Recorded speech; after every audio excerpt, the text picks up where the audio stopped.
What's up, everybody, and welcome back to another episode of Blood on the Razor Wire TV, where we bring it to you real and we bring it to you raw. Got a brother on today from D.C. that I spent some time with at Raybrook. Eventually, he would end up in Big Sandy. He ends up getting out of jail. Some things happen, but he can tell his story better than I can. Brother, tell the people who you are, where you're from, and talk a little bit about you. Man, my name Reddy. I go by the name Big Reddy. You know what I'm saying? D Carter. You know, straight out of Washington, no other way. You hear me? Uptown, southwest of the side of DC. You hear me? Man, I went to federal prison when I was 18. I got sentenced to 5 years and 5 years supervised release. You know what I'm saying? A 10-year sentence under the Youth Rehabilitation Act. I got charged with armed robbery, doing a crime of violence, using a firearm, doing a robbery. Had 2 Kodaks, you know what I'm saying? We all went blue trial, you know what I'm saying? Nobody tell but one homie, you know what I'm saying? But long story short, man, I got through that storm, went up Raybrook, met, you know what I'm saying? We was up that jump with some good men, locked in, you know? Let me ask you a couple. Man, that I went through that at the early age because I felt like I would have died if I wouldn't, you know what I'm saying, how DC was going, you know? Let me ask you a couple questions. You know, you go to prison at 18. How much time did you end up doing total, though? I did a straight, 60 months straight. 60 months. You do 60 months straight. You end up in federal prison at the age of 18. Some people are like, man, he only got 5 years.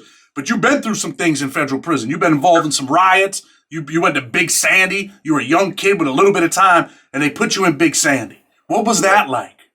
Man, that joint ain't no joke when you first get there. Administrative, they had a unit on the C-bill, the seaside. It's like a 30-day review. I was up there doing COVID and all that.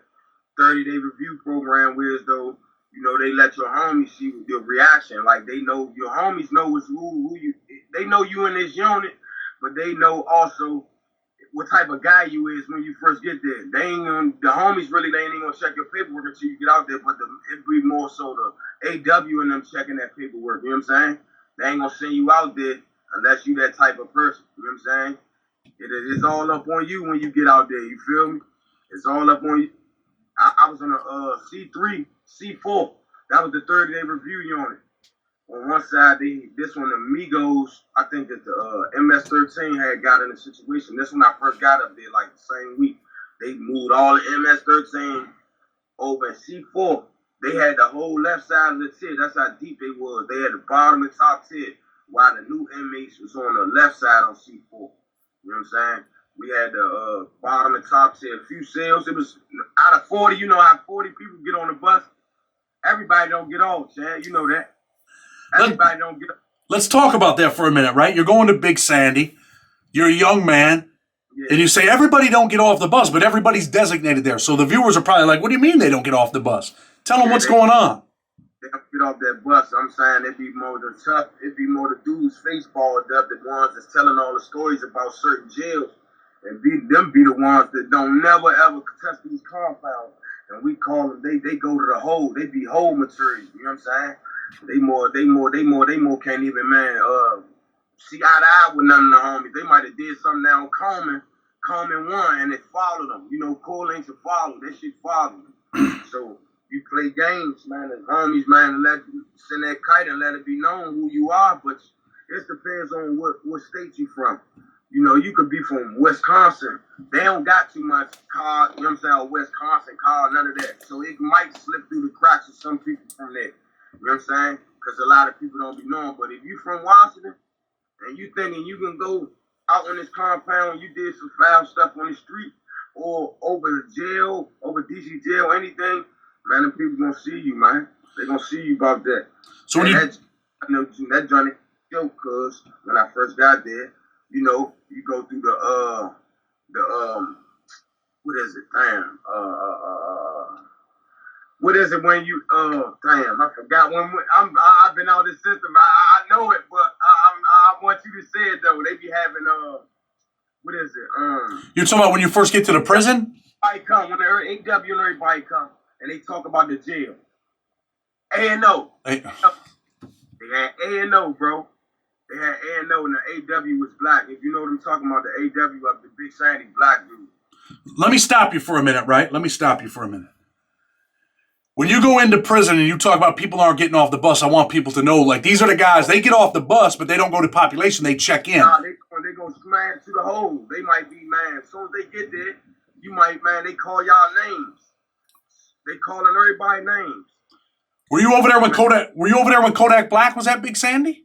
I was just there. I was on the bus with him. We came from Atlanta. He was black box. I was black box too. It was like 10 of us in the black box due to assaults on staff, assaults, you know what I'm saying, on inmates and all that. They put, you know, the black box, you know.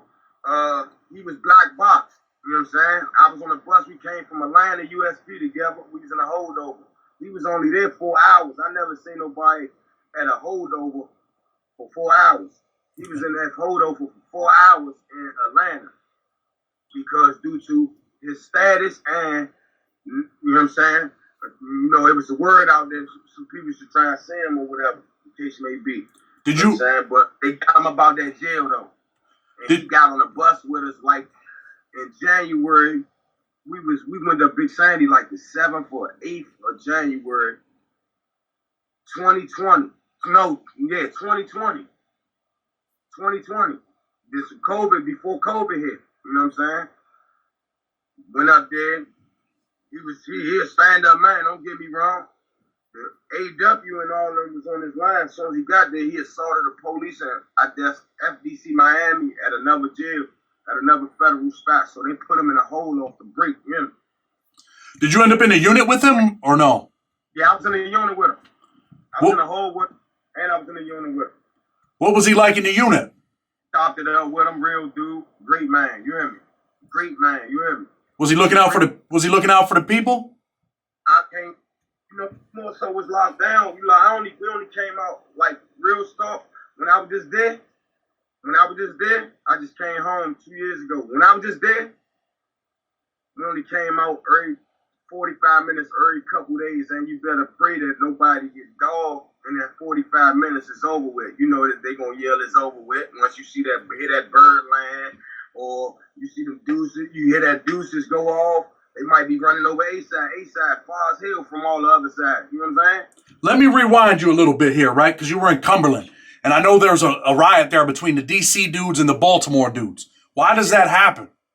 I mean, due to you know, we more just alike. Don't get me, we up the road. We probably an alley away from each other. You know what I'm saying? So when you don't see eye to eye with certain dudes and certain, they ain't going like that, we ain't going like that, that's going to lead to a loss if it don't get to a good agreement with things. And don't get me wrong, had some good men from Baltimore that I was gelling with up there, Raybrook. Man, Raybrook, them our homies. You know what I'm saying? Man, it just went left. Man, them people's, man, ended up knocking on a great homie out over Southeast, out that jump. This was up Raybrook when we had to ride in the chow hall with that situation. Hold on, I got to stop you because I want to go back to the Baltimore riot that was in Cumberland, right? Nah, we was up Raybrook. That was up Raybrook. The Baltimore riot up Raybrook that's what you talking about. We was up Cumberland. I mean Raybrook. 2013, 2012. 2013. That was probably just before I had got there. So let me ask you this, right? Tell the people exactly why you're beefing, though. What's the beef over? I'm gonna say, it was over some. You know the weight piles of Raybrook, right? Yeah. You know they had weights. That's one of them FCIs. That joint like a pen. If nobody don't know about Raybrook, that joint was a surge joint. It was a gang joint with all nothing but violent offenders there. Like, man, they don't care where you from. You got violent crimes or violent offenses, or you a violent tendencies. That's what they gonna name it, violent tendencies. Man, you got anything like that, they sending you up there. You know what I'm saying? Ja Rule was up there when I was up there. Guy Fisher was up there. He was in the camp though, but the camp is on the compound. That's crazy, right? Yeah. So listen, let's talk about this, right? I mean, are you in the chow hall working? DC versus Baltimore? Yeah. Everybody was working. You know, it was. They ain't going like they weren't. Like I said, it was more so. And then this main line, Monday morning, 12 o'clock, chow. You know what I'm saying? Warden in there, AW. You know, when you come down to in Raybrook, I'm in Niagara Beach. All my homies, everybody pack their bags, get out of there. You know what I'm saying? They always the word out, man, we gone. You know what I'm saying? We compound. You know, unfortunately, some people left behind. You know, they locked the junk down, whatever the case may be. We more so homies, so we came to agreement, man. That shit ain't about nothing no more. But the first wave of people, man, they got everybody about there, dragged them in through the whole about 8-9 months, and then shipped them to everybody to fans. Long story short, we get in the chow hall. You talking about when we got in the chow hall and we got to working. Get in the chow hall, one of my homies straight take off. You know what I'm saying? After we get our food, we ain't even planning to eat or nothing. As soon as we see them, their table was right there beside the Muslim table when you go in the back. All the way in the back. Where New York was sitting there, where the New York guys were sitting there. All right, we all the way in the back. The last row in the back. You know, we had like 4 or 3 tables right there. Sometimes if our table ain't full, we should sit at the Muslim table. If our table's full, we should sit at the Muslim table. You know what I'm saying? Long story short, the situation happened. Homie got knocked out. It was a fall count. You remember? It was a fall count. Homie get knocked out. You know, that fall up there is different. He was missing. Him and the Mexican guy was missing. Long story short, once the situation cleared, the compound cleared, there was 2 inmates missing, so they looking for him. My homie was down there out. And once they got word that shit went on, a dude from Baltimore knocked one of my homies out. They more was dealing with each other. They was on Delaware Beach. They more so was chilling, doing what they do, you know what I'm saying? Knocked the homie out, and that shit just went up in flames, you know what I'm saying? When soon as you know the hot police dude named Poyer that was up there? Yeah. He was a main dude, man. That dude was mean, man, Poyer. And it was another one, the dirty ass kitchen worker dude. Big. McDonald. Oh yeah. That shit crazy, man. When they had everybody down like they slamming and shit like that, they take them up into the hole.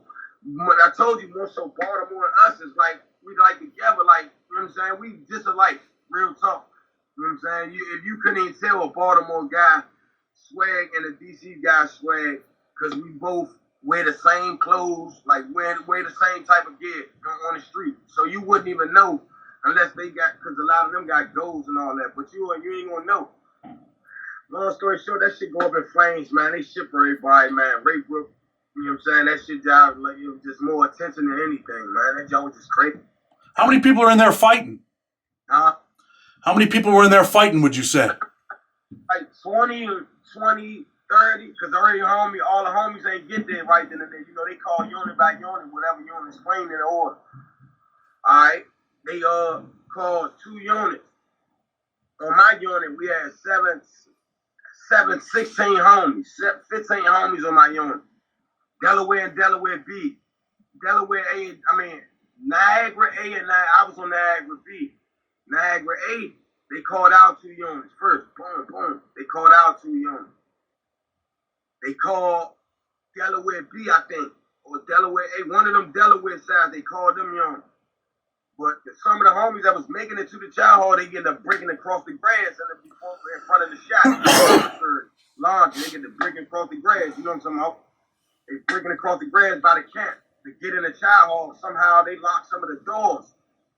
Man, that shit was just crazy, man. It was a crazy Monday, man. 12 o'clock, man. Any knives involved? Any weapons? Not too much. Rock. It was just a scuffle. It wasn't no put that niggas ain't getting that knife put them in or nothing. Let me ask you this, right? Let me ask you this. You know, you mentioned Poyer. I think Poyer's retired now, right? He's a little short, stocky dude, man. Didn't really go for no bullshit. I don't think he went home. What'd you say? You never thought he went home. You thought he slept in one of them cells, did you? Well, I'm going to ask you, what do you think about Poyer? What did you think about him? Man, that man was different, man. I ain't never seen a police like that, man. Like, he'll trick the shit out you. Like, where's those speak to you when you walk in the shack on my soul here. The next time, man, when he come on your unit, you'll be the first cell he coming to. Here, you can be sitting in front of TV Man, you'll see them come slam right in the unit, and they might come from out back of the door. You know how they used to walk around the gate on straight bullshit. Hey, he was hey, let me keep it real though. He was a pretty smart dude. He used to find a lot of shit, right? He caught us with that. Like, my homie got prosecuted. You remember Lil Wheat? He was like one of the fastest homies up there. He was the DC guy that got charged with the knife. They sent him to Albany County. They gave him like 3 years for a knife. Listen, one day, Poya and them come and get us for a piss test. Me, my homie Wheat, and another one of my homies. We got the knives on us, but I got a plexiglass knife on me. The joint in my shorts. You know that shack, you can't go through that shack with no hardware. That joint, it might don't even ring. It'll ring on some shit because the lawnmower right there, they gonna pull you over. Yeah. You know what I'm saying? So that's what happened, man. They was on the way. We were on the way to go down to the visiting hall. That's where they used to take the yawns at. Take us down there, take our yawns and all that. We on the way down there. My homie got the knife on. He got a metal knife on him. We was in a sale getting cooked. You remember my other homie, Little Turtle? He was older though. He was little as shit, bald head, little short. I don't remember. I remember Jerry, Lil D. I remember all them dudes.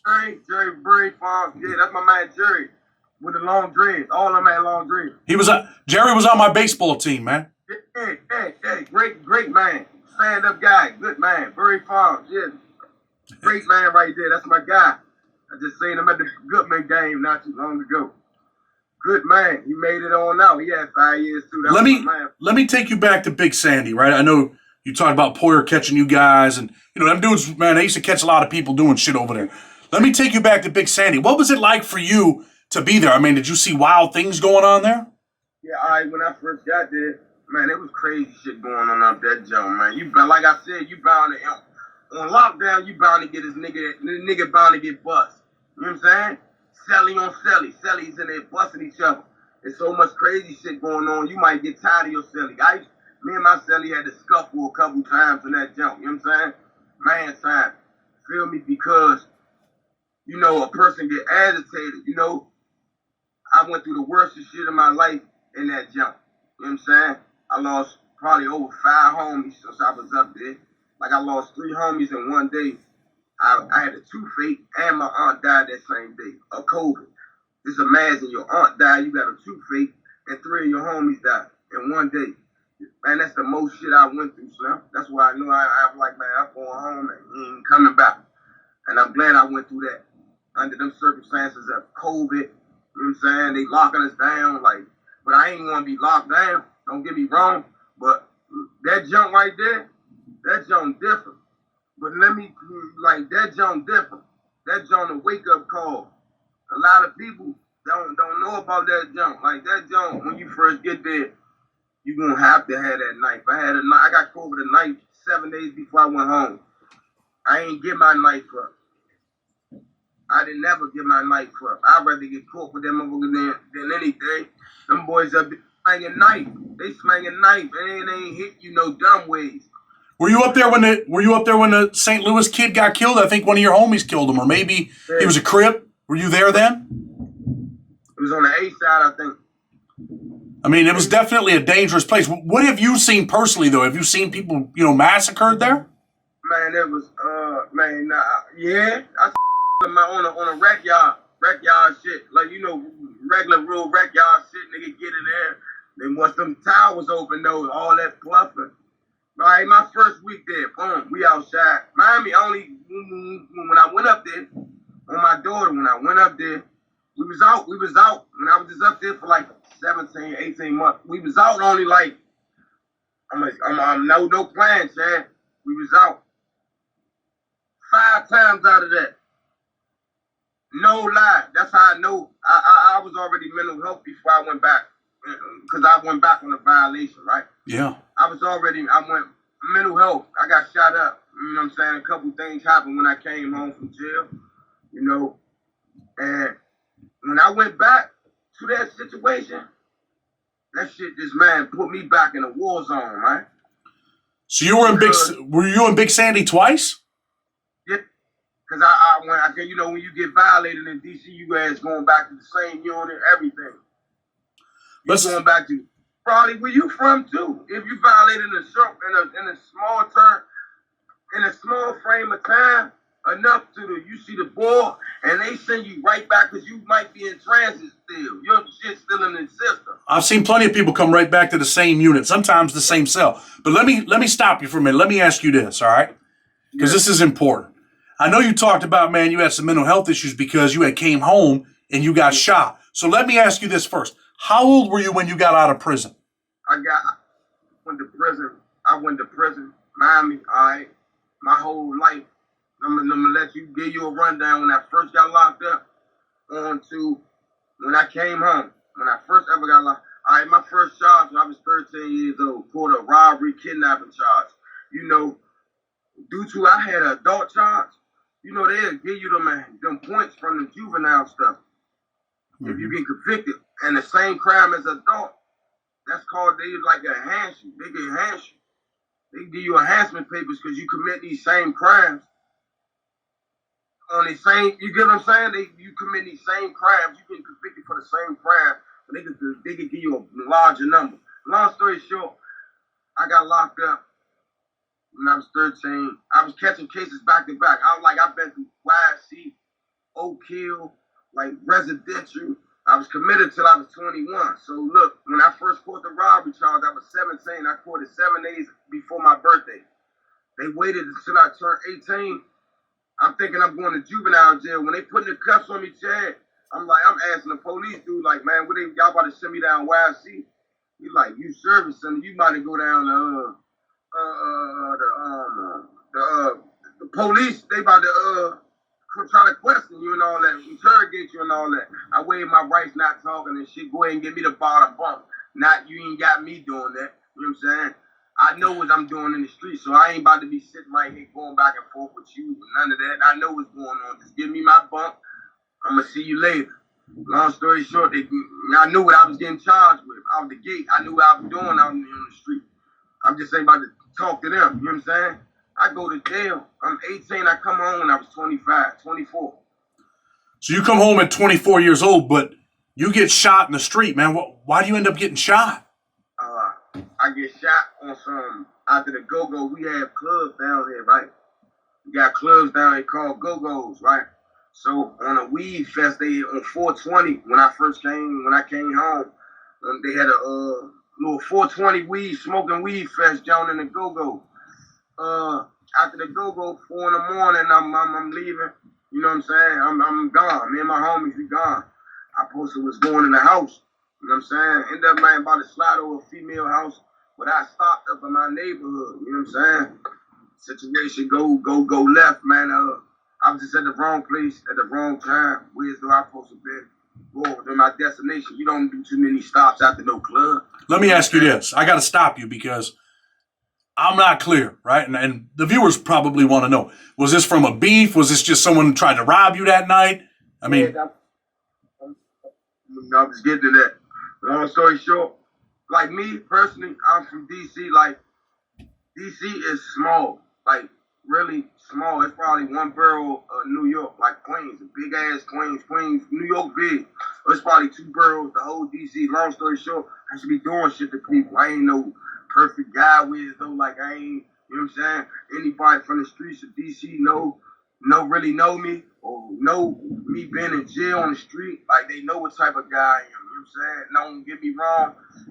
Some of my good outweigh my bad because I ain't really had too much time on the street to, you know what I'm saying, to be out here nutting up like that. But when I was out on the street, I was nutting up, knocking niggas' ass, smack out, all that. Man, it doesn't even matter who you was, nothing. Older dude, young nigga, it don't mean matter.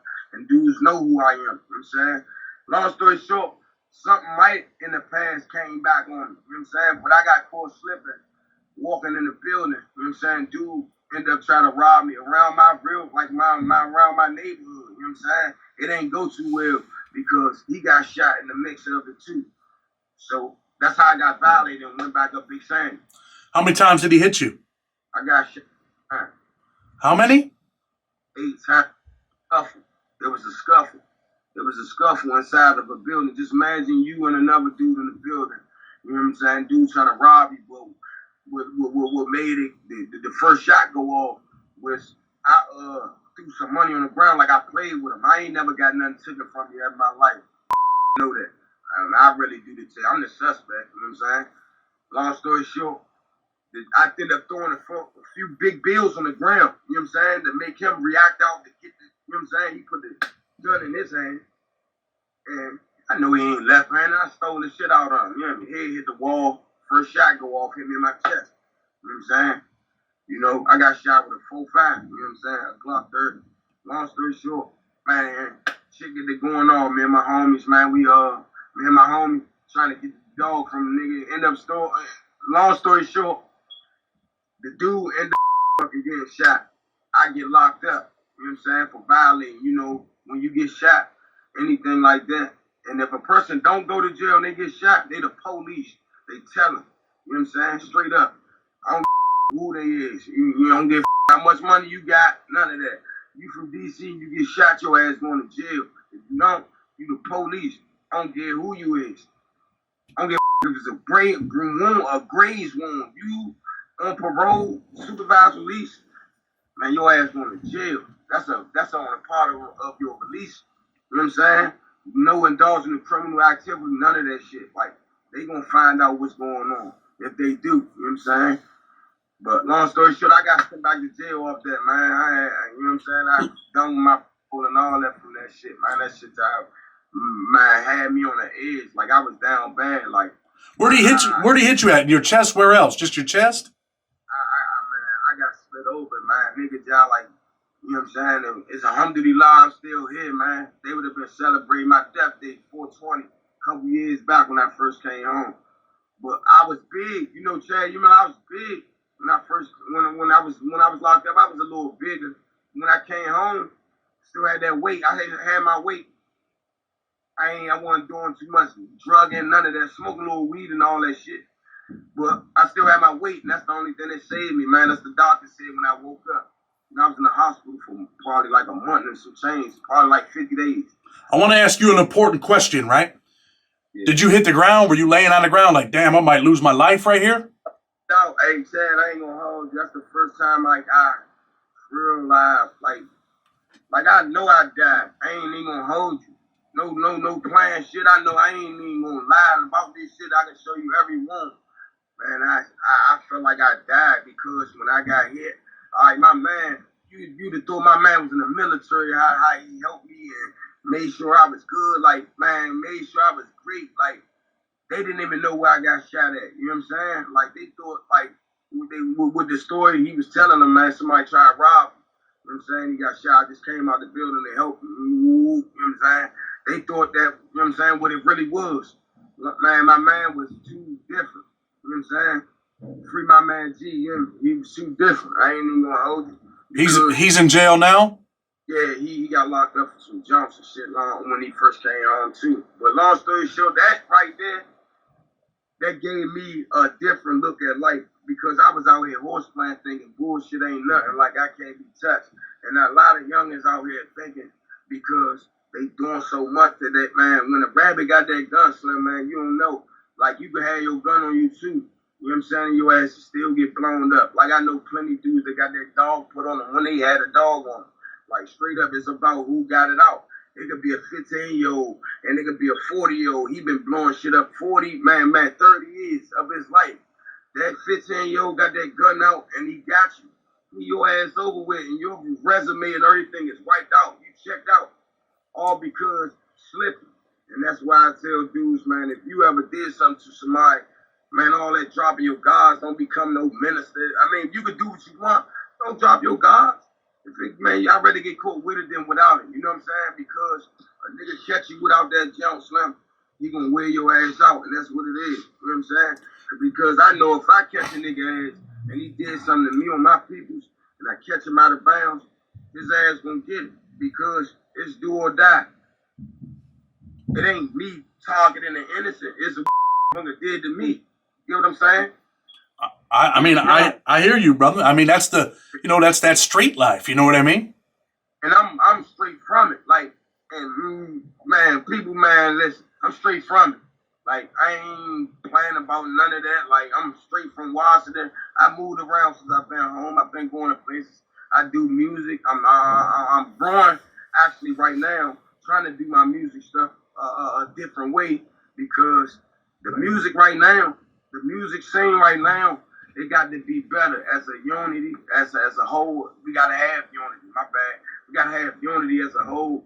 I'm saying some of this drama that's going on out here, a lot of it frivolous. You know, dissing the dead, people disrespecting the dead. When it was ever cool for a person to disrespect the dead, Chad. I mean, I've seen some wild stuff where, kid's mother goes to his grave and, his ops kill his mom. And the streets are not the way they were when I was growing up. I mean, back then they'd shoot you at night. Now they shoot you during the day. They don't care about anybody, brother. You respect women and you respect the kid. If you see a kid or a woman standing right there with a person that you ain't having no, man, you get them people that pass, man. Like, that's gangster. Then the person doing it and you thinking that's gangster. And then when they wash you up, the same person you shot, his brother and his uncle and them been up there bidding 5 years. And when they catch your ass on that compound, ain't no you a homie. Your ass is an opposition. Don't think because you be from D.C. and you got a homie, you did something to somebody, you thinking that shit is good. And when you get to your destination, you never know who loved that dude, right? And that's where you go wrong at. And I've seen it plenty of times it happened. I went to a rural compound before. I've been to a compound before where as though the odds are stacked against me. I ain't had to check in on none of that. I had to see a dude 101 because what I did to his homie. You feel me? That's law. That's straight law. Then the niggas busting that knife in you and getting you a body, and now you ain't got no projected release date. I've seen that happen with your people, man, at Lee County, where a dude had killed someone and the DC dudes made the dude go in a cell. And dude mopped him up, man. Mopped him up bad. I honestly felt bad for the dude a little bit, man. It was a skinny dude. But